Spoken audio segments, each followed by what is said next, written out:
On this quiet street in Gulf Breeze, Florida, a married couple is fighting like any other couple would on a normal afternoon. But today is different for these two. What was that? You just shot me. Oh, I just shooting. She just shot him. I just took 4 shots. On September 8th, 2021, Turner's house made 3 911 calls to the local police department. This was the last call made by someone to the emergency services. It's clear they're in trouble, but the call rarely records a crime. In this case, the sound of gunshots was exactly what it sounded like: 34-year-old Colin. When police arrived at the scene of the murder, they found Colin's wife, 34-year-old Bree Kuhn. She was the only adult in the house, and it was clear she had something to do with it. But why did she kill her husband so brutally while he was on the phone with the police? They had a troubled relationship with kids involved, and it turned into a murder. It should have been a fairy tale marriage, but on the decoder, things don't always go that way. This is the sad story of Bree Kuhn and Colin Turner. Gulf Breeze is a peaceful and beautiful spot in the Florida area around Pensacola. It's on the coast, a great place to vacation or retire, and is known for its great schools, beaches, and good education. What more could a family want? But some families bring their strife with them. It was a normal Wednesday afternoon near the end of summer when a police patrol car was called to a quiet suburban street. This wasn't the first call they got from this house that afternoon, but this one was fatal.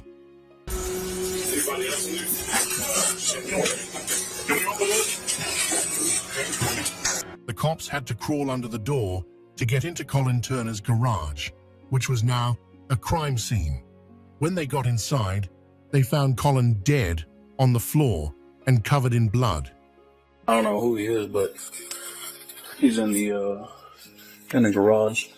Or in the chest, or it looks like in the chest. Might be 2. They said they heard 4 gunshots, though. 4 shots were heard on the 911 call, and then Colin spoke no more. Sorry, there. He's not answering. This is why the police arrived so quickly. The 911 operator thought she heard a murder happen in real time. Colin was found dead in his garage, so it looked like she was right. The cops quickly searched the whole house, especially the kitchen, where they found a gun that they thought was used in the murder.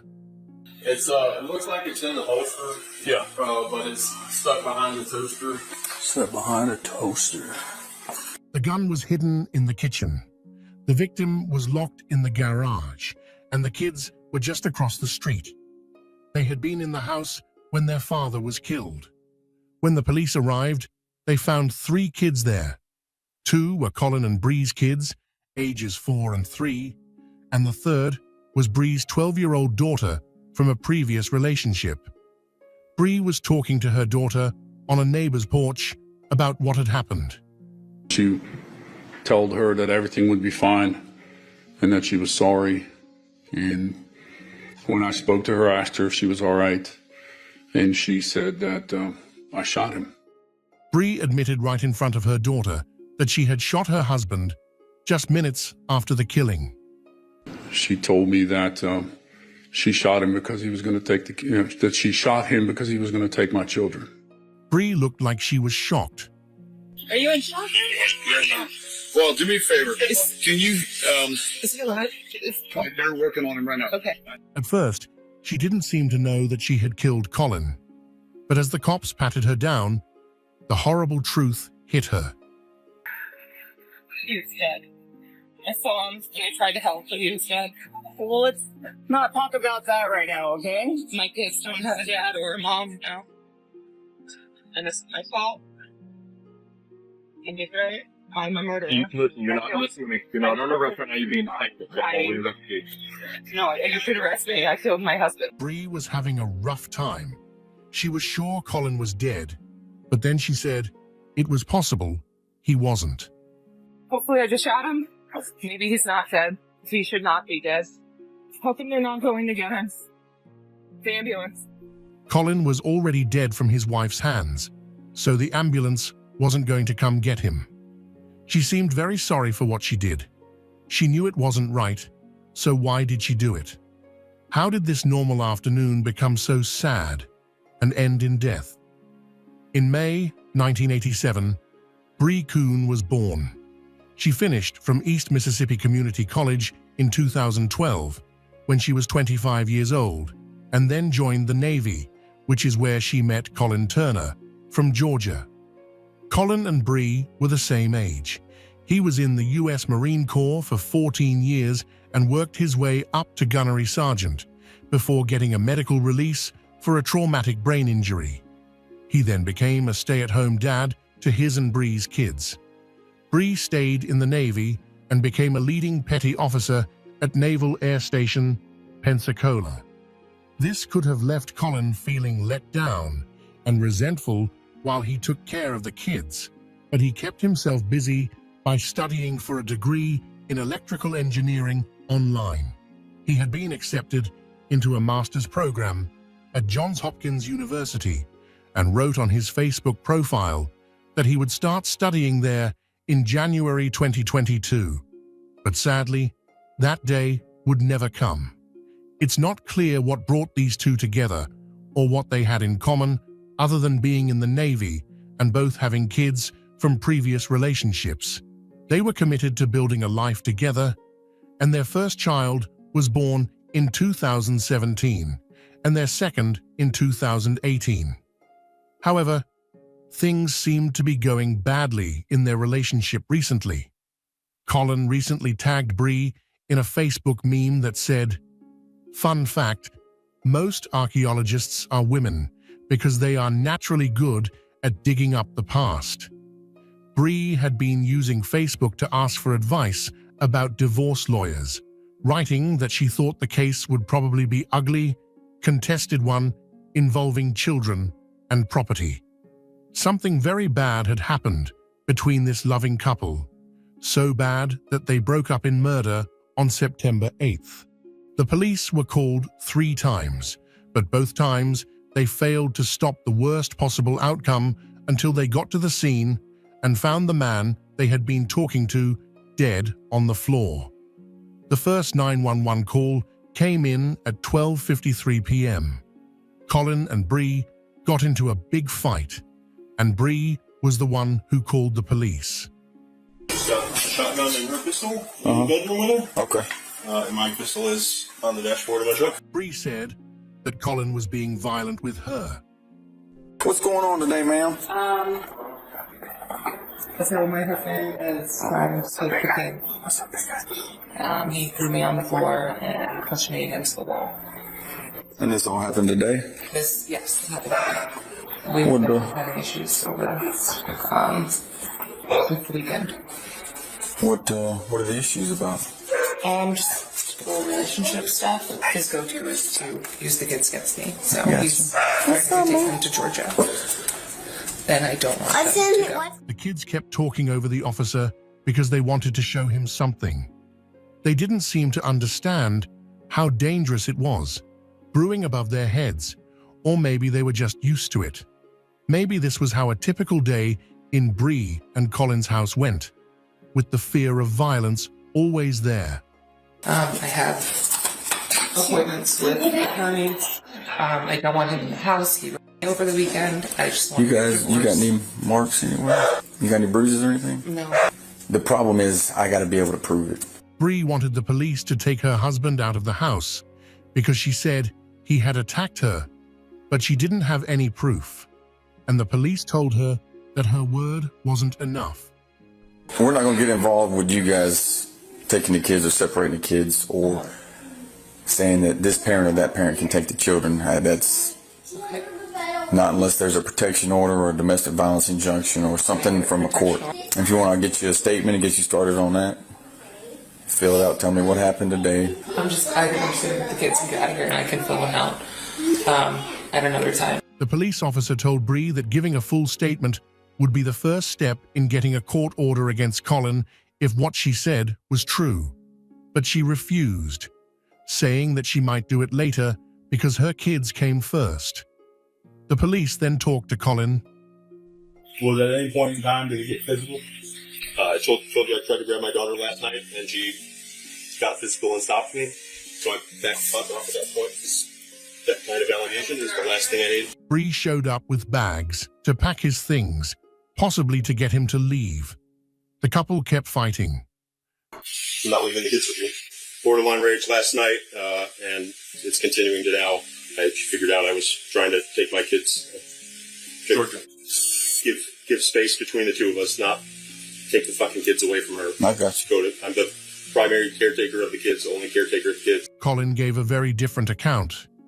He said that Bree was unstable and that he was going to take the kids to his parents' house in Georgia to get away from her for a while and help everyone calm down. So nobody pushing anybody, nobody trying to hit anybody. Any reason why she would say maybe that you did batter her?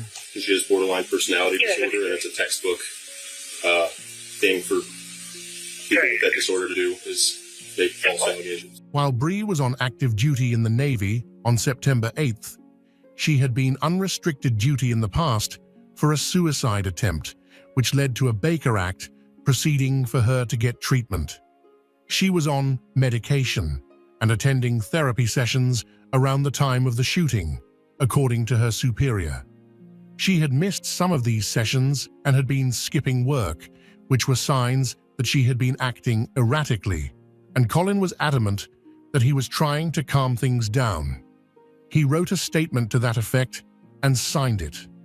Whatever the truth was, the police weren't going to get involved. We can't stop you from doing anything. Y'all are married. Only we can stop you from is being violent for each other. These words couldn't have been more ironic, but the police left Colin and Breed to it. But at 5 p.m., they got another call. This time, it was Colin calling, and he said the same thing. They were having a heated fight. Hey, my wife won't let me in my house. She's got mental health stuff going on. I was trying to leave for Georgia to get a break from her for me and the kids earlier today, and then she called you guys. And when I was talking to you guys, she took my photo ID, all my access to money and everything, and then took the kids inside and locked me out. It looked like Debris was messing with Colin's property, so this wasn't just a fight. She was mad that I turned off the Wi-Fi last night, so she washed my laptop in the dishwasher. And that's kind of like the last straw. After the cops left the first time, she locked him outside the house. When the police officer talked to Bree again, she said the same things she had said before, that Colin had hit her and was trying to take her kids away.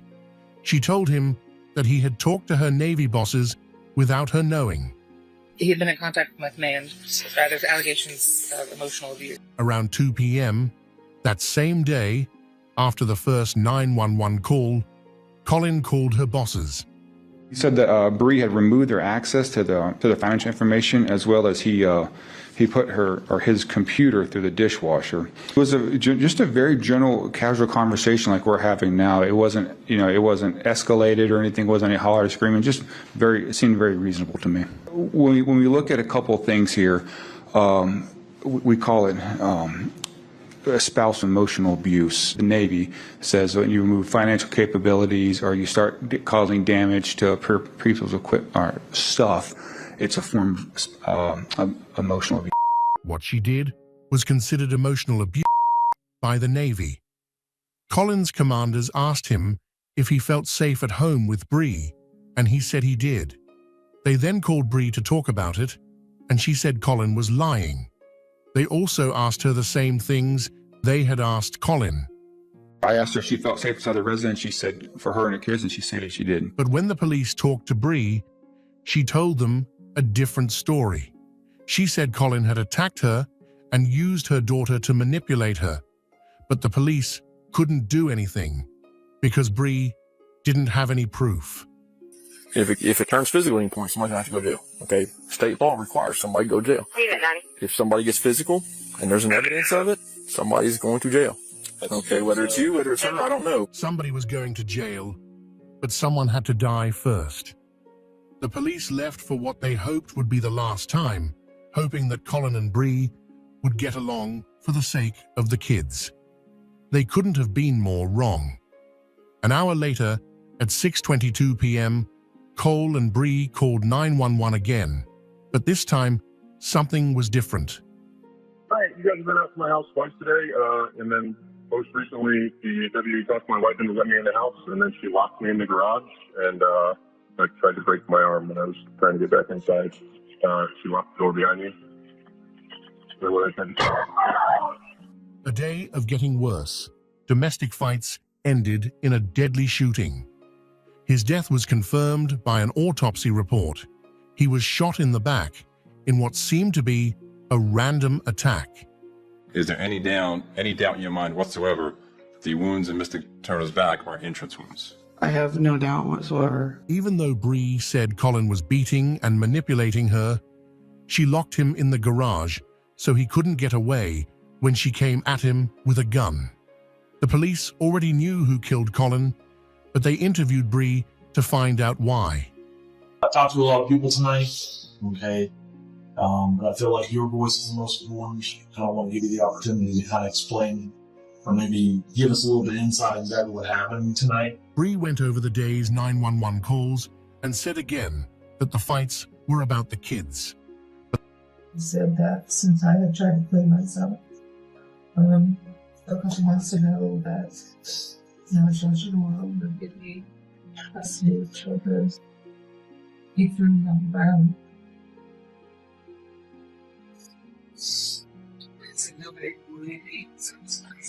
But the cops already knew all of that. What they wanted to know was what came next. So what happened after the law enforcement left the second time? I don't remember. He was in the garage again, and I locked him out. He tried coming in, so I blocked the door, and he kicked my foot. And was trying to push to the door to get my kids. And I took him back to the house. Real back. To go to the neighbor's house. And I saw a kid. To go back one way. And to take the kids so I could go back and help him because they shot him. Bree painted a confused picture. Somewhere in the middle of this fight, she'd shot her husband, and she knew what she'd done because she took the kids out of the house knowing that they shouldn't be around, but by then, it was too late. How many times did you shoot him? Sure. So just to kind of... I didn't mean to shoot him. It was at least twice I didn't mean to shoot him, but I did. And he said something, and just the look on his face. I'm just kidding. What was the look on his face? He was gonna kill me. Investigators don't believe Bree when she says it was in self-defense. Where did you get the gun? And you said you came to the door. Did you already have the gun in your hands? I think so. You already had the gun in your hand when you came to the garage door? That was another question she couldn't answer. She also couldn't say what Colin was doing when she came to the garage with the gun. She didn't say he was holding a weapon or anything that could threaten her. The police already knew he had been on the phone with 911, so they let her call her dad on her cell phone. Eric was Bree's brother. I mean, I've got to believe there was a reason it happened. You typically don't go around shooting people without a reason. You threatening you, or were you in the middle of an argument? Eric seemed to think he sounded like Colin was mocking you at the time. But I don't know. Her family was trying to figure out why she might have done this, but it wasn't clear at first. This is so uncharacteristic. Why did you go for it? Why did you have a gun? Was he gonna hurt you? What's that? I don't know. Unlike what she told the police detectives that she felt like Colin was going to kill her, she admitted to her father that she didn't know, and she felt horribly bad about it. You did. My husband father of my kids. I just fucked up everybody. I killed him. It's fucked up everybody else's life. Jurors had to decide if Brune was guilty of murder or self-defense when he went on trial in September 2024. Along with the body camera footage and the recorded police interview, evidence from Bree and Colin's phones in the days before the killing was also shown. For example, Bree recorded a video on her phone right before she called 911. This is a back and forth thing. I'm like, this is really what you want to do in front of kids. I want you to leave the house, or I can take. I want you to leave the house. I don't want to be there. You can't leave at all. Okay, then leave. I don't trust you with your kids. I don't trust you with your kids.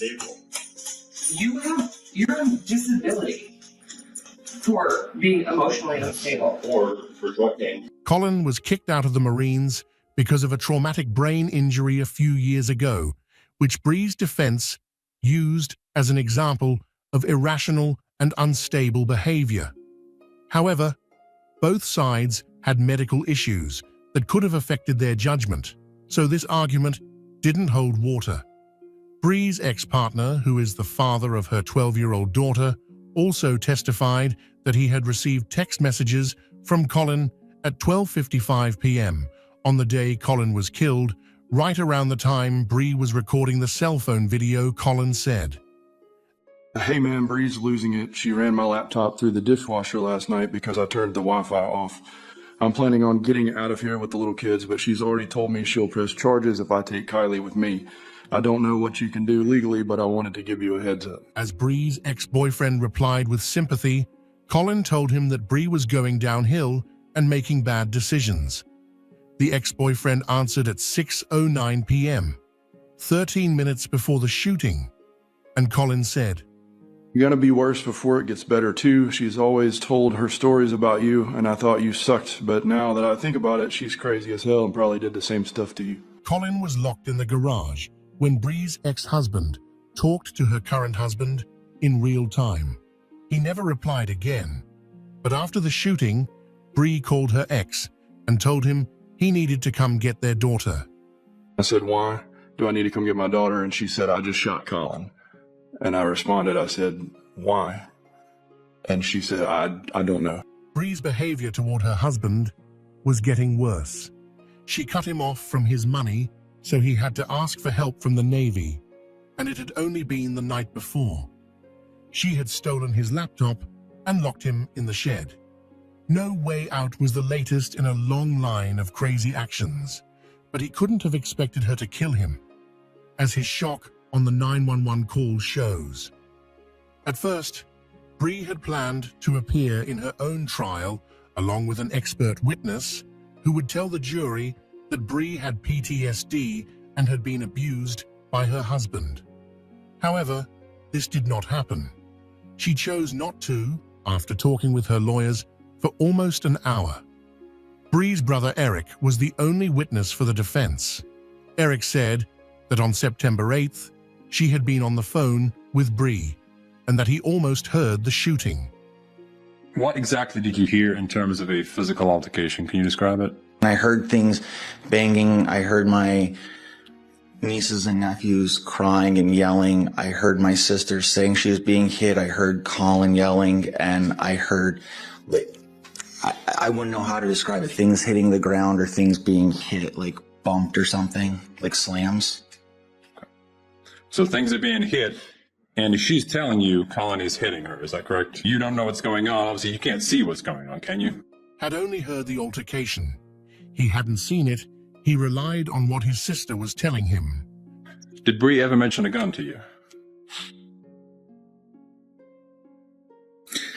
I believe right at the end she said she was getting a gun to protect the kids, and I said, "Just leave." And I said he wouldn't hurt them. She said he would kill them, and that is when the call ended, when she shot him. However, Eric hadn't talked about the gun in his earlier interviews with the police. This was picked up by the prosecution and was enough to make the jury doubt his testimony. After 4 hours of deliberation, Bree's fate was decided. The jury found Bree Kuhn guilty of first-degree murder. They said she killed her husband on purpose and not in self-defense. She shot him in the back because he was threatening to take her kids away. She got the minimum sentence of life in prison without the possibility of parole for this crime. Her daughter now lives with Bree's ex, the daughter's father, and Colin and Bree's kids are still growing up without their parents. We'll never know if the police could have stepped in sooner and stopped this terrible thing from happening. And that wraps up this case. But is there more to the story? Let me know your thoughts in the comments. If you enjoyed this video, be sure to like, subscribe, and turn on notifications so you never miss a new true crime case. Until next time, stay safe and stay vigilant.